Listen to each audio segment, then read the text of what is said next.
নমস্কার বন্ধুরা, মামন শাহ ব্লগে তোমাদের সবাইকে স্বাগত। বন্ধুরা, তোমরা কে কেমন আছো? ও আশা করি সবাই ভালো আছো, আমিও ভালো আছি। বন্ধুরা, আজকে দুপুরের মেনু আমাদের কি কি হয়েছে চলো দেখে নেওয়া যাক। এই যে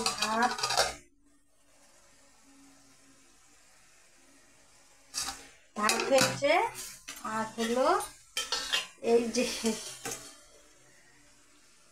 কালকে একটু রিচ রিচ খাবার হয়ে গেছে, ওই জন্য আজকে হালকা খাবার বানিয়েছি। লাউ মানে ঘন্ট বানিয়েছি, কিন্তু একটু ঝোল ঝোল করে,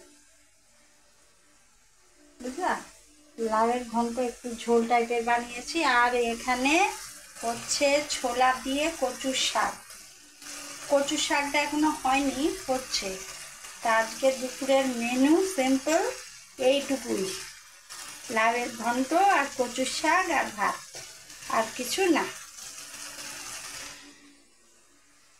তাহলে আজকের মেনুগুলো তোমাদের কেমন লাগলো বন্ধুরা, কমেন্ট করে জানিও। আজকে তো কিছুই রান্না করিনি, এইটুকুই রান্না করেছি, সেটাই তোমাদের সাথে শেয়ার করলাম।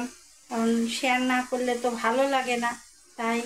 তো বন্ধুরা, তোমরা সবাই ভালো থেকো, সুস্থ থেকো, আমার চ্যানেলটির পাশে থেকো। লাইক, শেয়ার, কমেন্ট করতে কিন্তু ভুলবে না। আর চ্যানেলটিকে সাবস্ক্রাইব করবে, সাবস্ক্রাইব করলেই তো নতুন বন্ধুরা আমার পাশে থাকবে, সাবস্ক্রাইব করে। তাহলে বাই বন্ধুরা, দেখা হবে অন্য কোনো ব্লগে। তোমরা সুস্থ থেকো, ভালো থেকো।